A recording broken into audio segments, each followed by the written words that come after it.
E o presidente dos Estados Unidos, Donald Trump, prepara uma intensificação das políticas de repressão à imigração em 2026. Bilhões de dólares foram investidos em novos recursos. Os detalhes você acompanha com Pedro Trito. Andy tem 6 anos. Ele nasceu na Flórida, mas está deixando para trás os Estados Unidos, país onde cresceu. Seu pai foi deportado e o menino viaja sozinho, acompanhado por voluntários, para se reunir com a família na Guatemala. Assim como Andy, outras 6 crianças com idades entre 13 e 15 anos embarcam nessa mesma jornada. Algumas são cidadãs americanas, outras guatemaltecas, mas todas moravam na Flórida. Diego Serrato, voluntário de uma ONG, explica que está acompanhando algumas crianças para se reunirem com os parentes novamente na Guatemala. Segundo ele, muitas dessas crianças são americanas e tiveram de ver seus pais serem deportados. Deportados. Segundo a agência Reuters, a situação de pessoas como Andy e outros tantos deve piorar daqui para frente, já que o presidente dos Estados Unidos, Donald Trump, se prepara para uma repressão mais agressiva à imigração em 2026, com bilhões em novos recursos e ampliação de batidas policiais em locais de trabalho. O republicano já enviou agentes de imigração para as principais cidades do país, onde fiscais invadiram bairros e entraram em conflito com os moradores.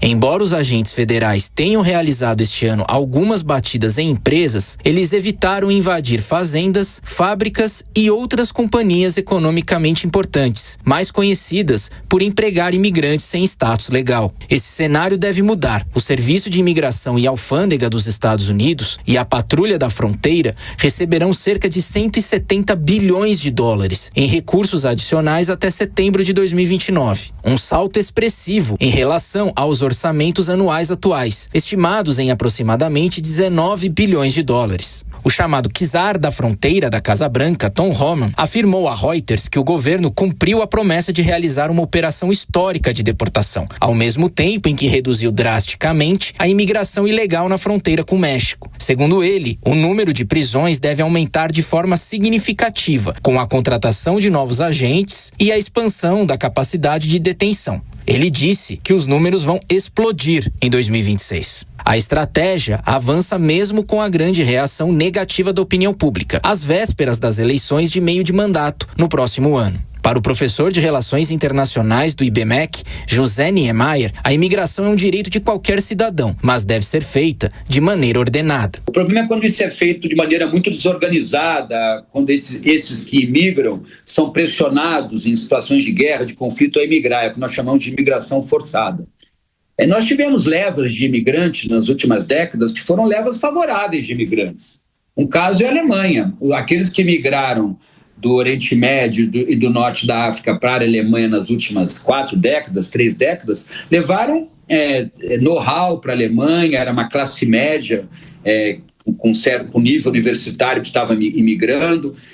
Foi positivo para a Alemanha receber esses imigrantes. Agora, em alguns casos, a imigração se perde o controle, né? A imigração se transforma em algo difícil de administrar para o país que está recebendo o imigrante, né? Niemeyer também enfatizou que o imigrante não deve ser tratado de forma diferente, muito menos agredido. Nós não podemos, e aí é uma visão que está no campo dos direitos humanos, do direito internacional, nós não podemos considerar o imigrante como um diferente, como um ser humano diferente, e assim tem que ser anulado, né? Agredido, anulado e transportado novamente ao seu país à força. Essa é uma agenda que me parece não combina com a modernidade de uma sociedade democrática, de uma sociedade republicana, de uma sociedade onde se pressupõe o direito ao trabalho, o direito à existência mesmo, né? Então é sempre grave quando um país tem uma posição muito dura com relação ao imigrante, que é o caso do governo Trump. Ainda segundo a Reuters, o governo Trump planeja contratar milhares de agentes adicionais, abrir novos centros de detenção, recolher mais imigrantes em prisões locais e fazer parcerias com empresas externas para rastrear pessoas sem status legal.